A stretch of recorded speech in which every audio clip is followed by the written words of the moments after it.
Nah, itu bagaimana? Iya, memang Sikap memang rakyat mestinya, iya. atau Mas Anies bagaimana menasihati rakyat yang sudah mulai mau marah nih kalau mengada-ada mau menjegal-jegal yang misalnya ini, misalnya eh, pelatih ditangkap, ada yang menghubung-hubungkan bahwa oh ada dana yang mengalir untuk kampanye Anies itu di mana? Yaitu misalnya pada saat mengundang mengundang apa itu deklarasi Anies di apa itu di Nasdem, kemudian dikatakan bahwa itu dananya juga dana berarti ini kan mengada-ada, kan rakyat marah, ini kan Hmm, kampungan sekali gitu loh. hmm, Jadi hmm. gimana? Ya, begini, saya sih melihat begini. Memang ada upaya dari kelompok-kelompok tertentu yang nggak ingin Mas Anies itu masuk gelanggang, gitu ya. Jadi harus betul-betul diupayakan agar Mas Anies itu nggak ikut dalam pertarungan pilpres. Karena dianggap bahwa Mas Anies ini punya potensi untuk menang, gitu ya. Itu kan mereka juga merasakan bagaimana denyut apa namanya dukungan terhadap Mas Anies yang semakin meluas, gitu ya. Nah, oleh sebab itu ada upaya besar dari mereka, dan ini juga diungkapkan oleh Pak Sudirman Said ya dalam sebuah wawancara di media. Saya lihat bahwa diungkap betul oleh Pak Dirman bahwa ada upaya, ada seorang Oh, menteri, dan termasuk upaya-upaya untuk membuat keraguan. iya iya iya. Memang ada upaya dari kelompok-kelompok tertentu yang nggak ingin Mas Anies itu masuk gelanggang, gitu ya. Jadi harus betul-betul diupayakan agar Mas Anies itu nggak ikut dalam pertarungan pilpres. Karena dianggap bahwa Mas Anies ini punya potensi untuk menang, gitu ya. Itu kan mereka juga merasakan bagaimana denyut apa namanya dukungan terhadap Mas Anies yang semakin meluas, gitu ya.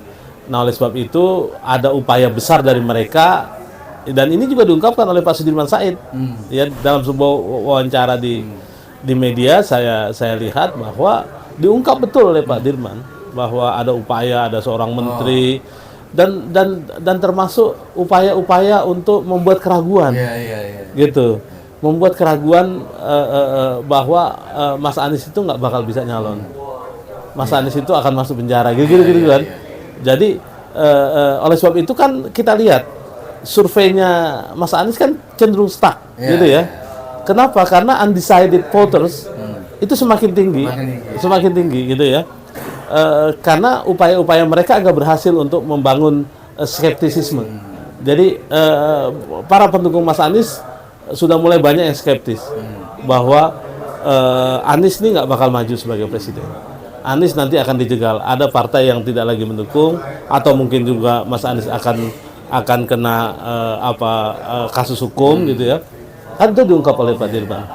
Nah, itu skenario pertama mereka. Skenario kedua, Mas Anies ini tetap akan masuk gelanggang, tapi nggak akan masuk putaran kedua, gitu. Oleh sebab itu, Artinya ya, mesin penipuan masih masih seperti dulu. ya, artinya begini, artinya mereka lewat survei-survei yang dibangun itu, sekarang kan kita lihat hasil Litbang Kompas, hasil dari indikator itu kan intervalnya makin jauh, ya kan? Iya iya. Nah, itu sebetulnya adalah strategi mereka bahwa kalau nanti Mas Anies nggak masuk putaran kedua, gitu ya, ada legitimasi, Iya gitu. iya iya. Sementara kan surveinya Pak Prabowo, Pak Ganjar itu kan masih dalam margin of error, gitu ya, Iya iya iya. gitu. Jadi saya melihatnya adalah ada dua strategi besar mereka. Pertama, Mas Anies nggak masuk gelanggang, itu dilakukan terus, gitu ya, sehingga muncullah skeptisisme dari para pendukung Mas Anies. Nah, yang kedua, mereka lakukan bahwa Mas Anies masuk gelanggang, tapi Mas Anies akan kalah, dan itu legitimit. Kenapa? Karena seirama dengan hasil survei, setelah itu hasil quick count, kan begitu tuh. Nah, itulah yang Iya yang iya. yang saya akan berkali-kali bilang bahwa kita itu jangan sampai terpengaruh dengan upaya-upaya mereka, dengan genderang yang mereka tabuh, gitu ya, bahwa Mas Anies ini nggak bakal maju, bla bla bla bla bla, gitu ya. Saya menolak itu, ya. Kenapa demikian? Karena kalau kita ikuti itu, maka genderang yang mereka tabuh, mereka apa namanya, mereka berhasil. Iya iya. Nah, Kalau sekarang kita harus tetap optimis bahwa walaupun urutan 3, kan yang mereka khawatirkan begini, mereka betul-betul belajar dari Pilkada DKI, di mana Mas Anies sampai bulan Desember itu masih urutan 3, itu sudah pendaftaran kan Oktober, November, Desember itu masih urutan 3, survei masih kecil. Tapi begitu masuk ke Pilpres, pilkada ada debat dan macam-macam, naik gitu. Nah, mereka sangat khawatir ketika kemudian sudah masuk kampanye, di situ ada debat terbuka gitu ya. Dan Mas Anies sekarang modalnya banyak, ya, modalnya itu bukan narasi, bukan hanya gagasan, gitu ya, tapi juga realitas. Selama 5 tahun memimpin Jakarta, itu modal yang cukup, ya, untuk bertarung di Pilpres. Prestasi-prestasi yang membanggakan di Jakarta itu bisa dibawa dalam forum debat presiden. Profil dia juga bisa masuk di dalam, bukan hanya sekedar apa yang dikerjakan 5 tahun kemarin, ya, kan? Siapa keluarga, siapa. Iya, misal saya bilang begini, Mas Anies itu modalnya sudah lebih dari cukup, gitu ya. Kalau tampil waktu di Jakarta, mungkin masih sifatnya naratif, karena eksekusinya belum terlalu banyak. Tapi begitu dia mimpin Jakarta 5 tahun, ya kita bandingkanlah dengan Pak Ganjar yang 10 tahun dari gubernur gitu di Jawa Tengah gitu ya. Apa yang dilakukan di Jawa Tengah kan gitu. Jadi itulah yang dikhawatirkan mereka. Begitu masuk ke ajang Pilpres, terjadilah pertarungan di situ, terjadilah debat di situ, adu gagasan di situ, nggak bisa lagi dihindari. Itu. Sekarang ini ada kekhawatiran kecurangan yang dihadapi pada Anies, penjagalan dan ya sampai itu kan sudah dari bukan A1 lagi lah, dari para menteri mengatakan sudah di DPR mengatakan bahwa Anies pasti akan karena reaksinya yang ada sekarang ini hampir seluruh partai di grassroots itu mendukung Anies. Ini nanti kita diundang lagi oleh Golkar sore ini, orang-orang grassroots Golkar, emak-emak di Cikini akan mengatakan seperti itu. Dan kita tahu kemarin sebelumnya juga ada PAN, ada dari P3, ada dari satunya. Nah itu kan juga mungkin menjawab khawatir kecurangan terhadap itu. Itu bagaimana bukan mengkapitalisasi, tapi bagaimana untuk mewujudkan jangan sampai kemarahan mereka ada. Kan kita udah dihubungi teman-teman di Palembang, di Padang. Kalau sampai Anies dijegal dengan semena-mena, kan mereka mau merangsek demo di Jakarta lah. Katanya mereka sudah berkoordinasi dengan TNI lah, dengan PP lah. Itu gimana? Ya begini, sebaiknya sih jangan mengambil langkah-langkah itu. Kita masih mengambil langkah-langkah yang konstitusional. Insya Allah Mas Anies akan ikut kontestasi. Yang harus dikhawatirkan kan begini, skenario mereka itu dapat, ya, mereka itu sekarang betul-betul sedang membangun opini bahwa Mas Anies itu nggak bakal menang di Pilpres. Buktinya adalah hasil survei yang sekarang jaraknya semakin lebar. Nah, oleh sebab itu maka kita ini sebagai relawan itu harus bekerja lebih giat lagi. Harus bekerja lebih lebih besar lagi, gitu ya. Bagaimana supaya hasil survei kita itu semakin lama semakin naik, gitu ya. Nah, survei itu kan lepas dari direkayasa atau tidak, gitu ya. Survei itu kan menggambarkan apa yang terjadi di masyarakat, gitu ya. Apa sebetulnya yang diinginkan oleh masyarakat, gitu ya. Itu. Jadi saya melihatnya begini, fenomena para konstituen partai politik yang tidak mengikuti arahan daripada partai politiknya, itu kan sebagai fenomena yang baik buat kita. Ya misalnya kayak P3 lah. P3 itu kan kalau mau jujur, mungkin lebih dari 50% dari konstituen P3 itu kan nggak menginginkan gabung ke merah, gitu ya. Kan gitu ya. Karena kan konstituen P3 itu konstituen yang religius, gitu ya. Kemudian Partai Amanat Nasional, menurut saya juga dia agak ragu untuk mendukung Pak Ganjar, gitu ya, karena dia juga nggak mau kehilangan para pemilih dia, gitu ya. makanya sampai hari ini kan kita tahu sejak di deklarasinya ke Pak Ganjar kan sampai hari ini baru satu partai gitu ya, baru partai P3 saja yang bergabung. Partai-partai lain kan tidak mengikuti. Tadinya kan kita berpikir bahwa partai-partai yang lain itu akan secepatnya, karena melihat bahwa Pak Ganjar akan menang, gitu ya. Nah ternyata kan dengan dilihat dari survei terakhir kan probability Pak Ganjar menang juga nggak terlalu besar, gitu. Artinya apa? Artinya memang 2024 ini sangat terbuka. Pertarungannya begitu sangat terbuka. Siapa yang mendapatkan momentum, dia akan memenangkan pertarungan. Dan kita ini pendukung Mas Anies. Menurut saya kita jangan terpancing sama mereka. Kita fokus pada bagaimana membesarkan gerakan relawan kita.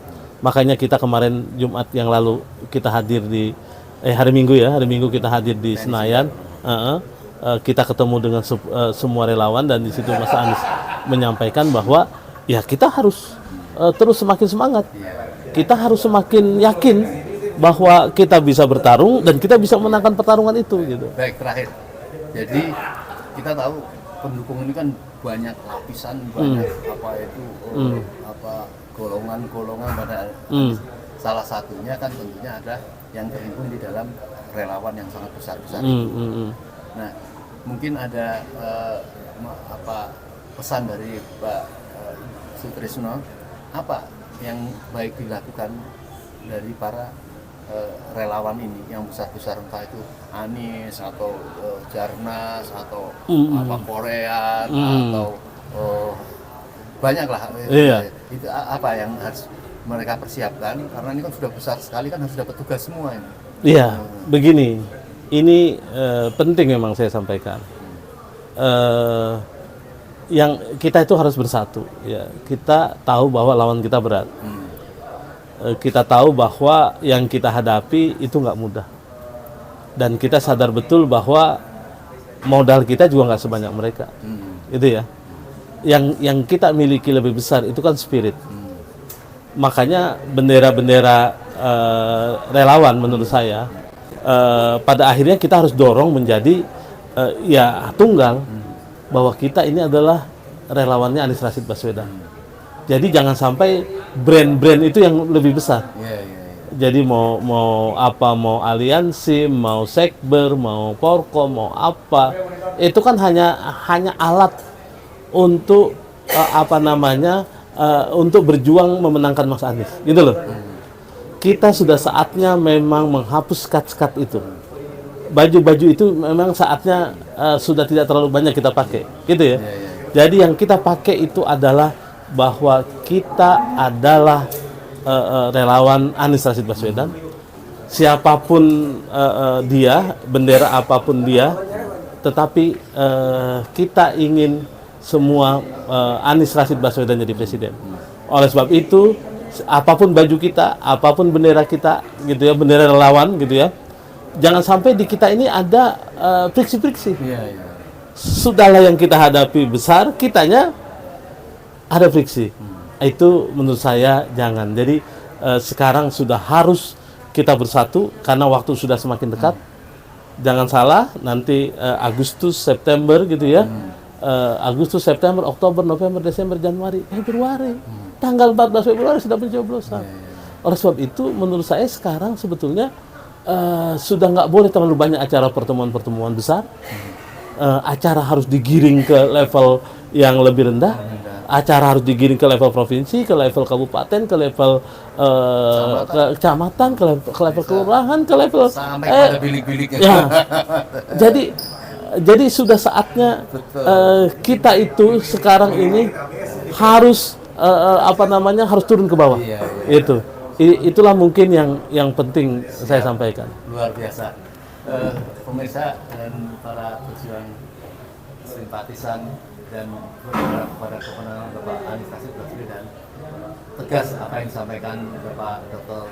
Sutrisno Mulsani, bahwa kita tidak boleh terlalu sibuk terhadap pertikaian yang ada, tapi kita harus fokus kepada kemenangan Anies Rashid Baswedan di level-level kerja-kerja di pelosok. Artinya tidak dikurangin pertemuan-pertemuan akbar, karena itu nanti pada akhirnya juga harus menugaskan kelompok kecil sampai ke pilih-pilih siapa itu yang nampaknya ini diperlukan. Mungkin itu yang saya bisa tangkap, tapi banyak sekali tadi karena cukup jelas ya, nggak perlu saya ulang lagi. Insya Allah kita akan bertemu lagi mungkin pada saat-saat yang akan datang, karena perubahan ini setiap hari kan terjadi. Kita lihat mungkin minggu depan ya, apakah kemudian terjadi pertarungan sengit atau kemudian mereka sudah damai, kita tidak tahu. Tapi yang penting kita tetap fokus pada pemenangan Anies Baswedan. Begitu Pak. Ya, Terima kasih Pak. Makasih banyak.